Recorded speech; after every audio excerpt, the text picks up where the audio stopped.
வணக்கம் உறவுகளே. நாங்கள் இன்றைக்கி என்ன பார்க்க போகிறோம்னா, ஹெல்த்தியாகவும் இருக்கும், நல்ல டேஸ்ட்டாகவும் இருக்கும், 15 நாளைக்கு மேலே கெட்டு போகாமல் அதே சுவையோடு இருக்கிற ஒரு ரெசிப்பியை பார்க்கலாம் வாங்க. இந்த ரெசிப்பியை செய்கிறதுக்காக 400 கிராம் அளவில் கச்சான் எடுத்துருக்கிறேன். இந்த கச்சானை வறுத்தெடுத்து கொள்ளுவோம்.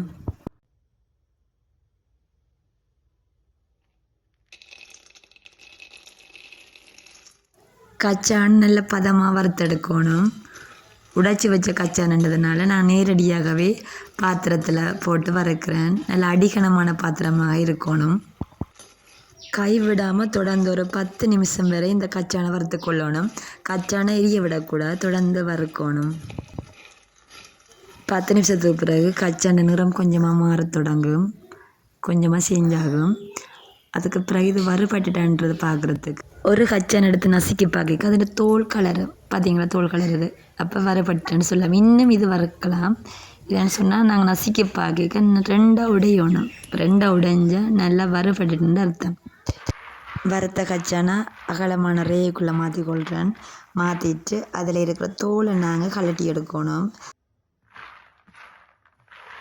கச்சாண்ட சூடு குறைய கைகளால் நல்லா நசுக்கி கொண்டாலே கச்சாண்ட தோல் தண்டவாட்டெல்லாம் கலண்டு வந்துடும்.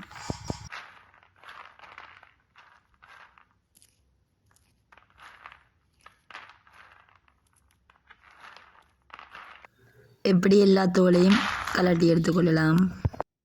இப்போ மிக்சி கப் எடுத்து தோல் நீக்கிய கச்சானை மிக்சி கப்புக்குள்ளே போட்டுக்கொள்கிறேன்.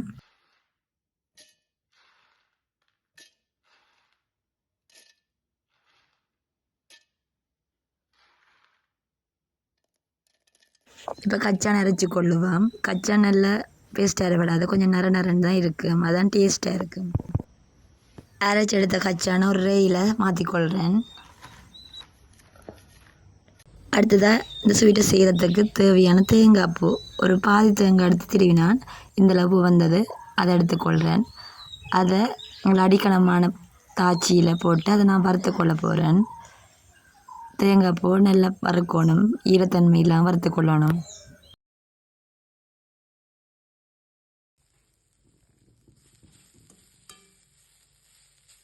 தேங்காய் பூ கொஞ்சம் வறுபட்டு வரைக்கும் வாசனைக்காக 4 ஏலக்காயை தேங்காய் பூக்குள்ளே சேர்த்துக்கொள்கிறேன்.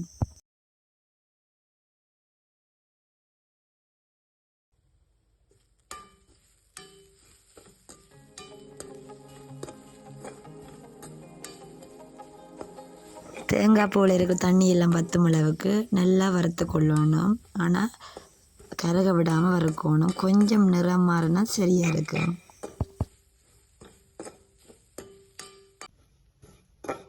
வறுத்து கொண்டு வரைக்க தேங்காய் பூண்ட அளவு குறைவாக இருக்கிற மாதிரி இருக்குது. ஏனெண்டா தண்ணி வற்றி போகிறதுனால தனியாக தேங்காய் பூ மட்டும் மிஞ்சி இருக்கிறதுனால கொஞ்சம் குறைவாக தேங்காய் பூ இருக்கிற மாதிரி இருக்கும். அந்த பதத்துக்கு நாங்கள் வறுத்துக்கொள்ளணும். இந்த பதம் சரியாக இருக்கும், அதோடு நாங்கள் அரைக்கி கொள்ளுவோம். இப்போ தேங்காய் பூவை மிக்சி கப்புக்குள்ளே போட்டு நாங்கள் அரைச்சி எடுக்க போகிறேன். தேங்காய் பூவை நல்லா அரைக்கலாது, கொஞ்சம் நரண்டு தான் இருக்கும். அப்படி நாங்கள் அரைச்சி கொள்வோம். இந்த பதத்துக்கு அரைச்சி எடுத்தால் சரியாக இருக்கும். அரைச்ச கச்சான் மாவுக்குள்ளே தேங்காய் பூவையும் சேர்த்து கொள்ளுவோம்.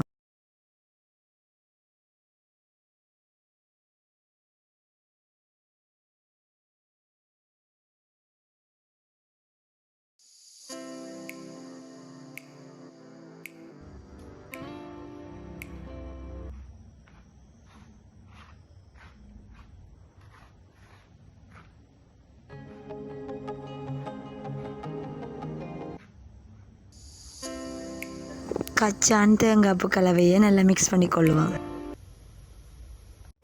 இங்கே முக்கியமான சேர்க்கப்புறம் பேரிச்சம்பழம் 250 கிராம் எடுத்துக்கொள்கிறேன். நல்ல இனிப்பான பேரிச்சம்பழத்தை தான் நாங்கள் எடுத்துக்கொள்ளணும். அதன் விதையை நீக்குவோம். அதன் விதையெல்லாம் நீக்கி போட்டு நாங்கள் தனி எடுத்துக்கொள்ளணும்.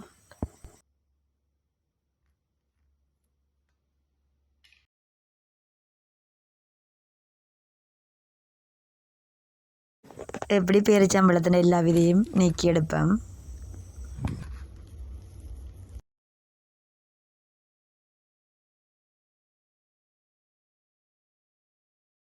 இப்போ எடுத்து வச்ச அந்த மாக்கலவைக்குள்ளே பேரிச்சம்பழத்தை சேர்த்து நல்லா மிக்ஸ் பண்ணி கொள்ளுவோம்.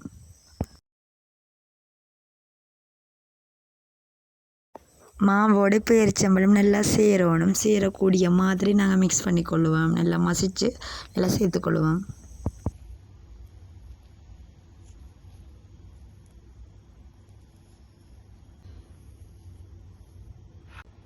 இந்த அளவுக்கு மாவுக்குள்ளே பேரிச்சம்பழம் தெரியாமல் நாங்கள் சேர்த்துக்கொள்ளுவோம்.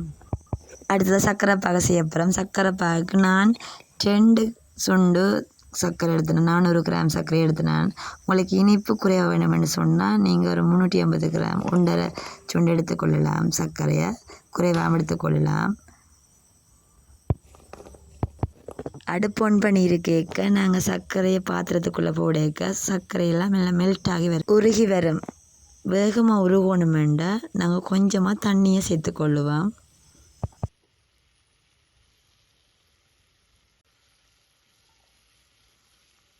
ஒரு 1/4 கப் அளவு தண்ணியை சேர்த்துக்கொண்டால் போதுமானதாக இருக்கும். அதிகமாக தண்ணி விடக்கூடாது. பார்த்தீங்களா, சர்க்கரை கொஞ்சம் கொஞ்சமாக மெல்ட் ஆகி வருது. சர்க்கரையெல்லாம் ஃபுல்லாக கரையணும்.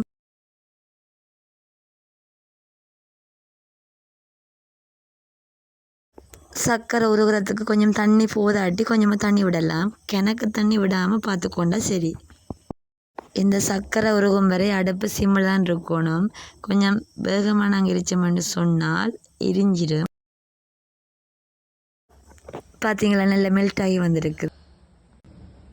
இப்போ இந்த பதம் சரியாண்டு பார்க்குறதுக்கு ஒரு பாத்திரத்துக்கு தண்ணி எடுத்துட்டு நாங்கள் சர்க்கரை பாகுவை தண்ணி கவிட்டுட்டு பார்த்தோம்னு சொன்னால் நல்லா உருட்டக்கூடிய மாதிரி இருக்கும். கையில் உருட்டக்கூடிய மாதிரி பதம் வந்து சரியான பாகுபதமாக இருக்கும். அதோடு நாங்கள் அடுப்பு ஆஃப் பண்ணுவோம்.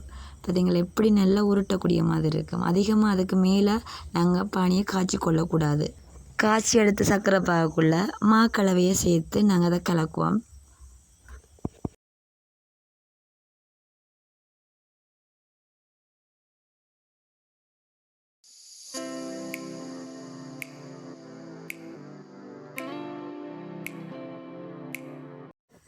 கச்சான், பேரிச்சம்பழம், தேங்காய் பூ சேர்த்த இந்த ஸ்வீட் நல்ல டேஸ்ட்டாகவும் இருக்கும், ஆரோக்கியமாகவும் இருக்கும். பார்த்தீங்களா, ஒரு 10 நாளைக்கு இது பழுதாக போகாமல் இருக்கும். இதை நீங்கள் வீட்டில் சின்ன பிள்ளைகளுக்கு செய்து கொடுங்க. இப்போ எல்லாத்தையும் நாங்கள் நல்லா மிக்ஸ் பண்ணி கொள்ளணும். அந்த பாகு நல்லா இறுக்கமாக வாரத்துக்கு முதலே எல்லாத்தையும் போட்டு நல்லா மிக்ஸ் பண்ணி கொள்ளுவோம்.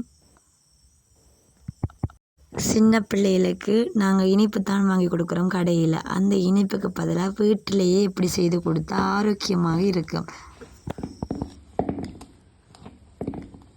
சர்க்கரை பாகு நல்லா சேரக்கூடிய மாதிரி நல்லா மிக்ஸ் பண்ணி கொள்ளுவோம். இப்படி மிக்ஸ் பண்ணி கொள்ளுவோம். அதுக்கப்புறம் ஒரு பிளேட்டுக்கு மாற்றிக்கொள்கிறேன்.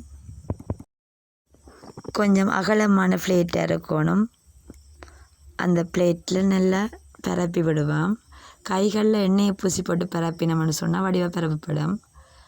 அதுக்கு மேலே நான் மிக்ஸ் ஃப்ரூட் கலவையும் சேர்த்துக்கொள்கிறேன். கொஞ்சம் எங்களுக்கு பார்க்குறதுக்கு அழகாக இருக்கும், அதுக்காண்டி மிக்ஸ் ஃப்ரூட்டை சேர்த்துக்கொள்கிறேன். டேஸ்ட்டாகவும் இருக்கும். அதோட பார்த்திங்களா, நல்லா சூப்பராக வந்திருக்குது.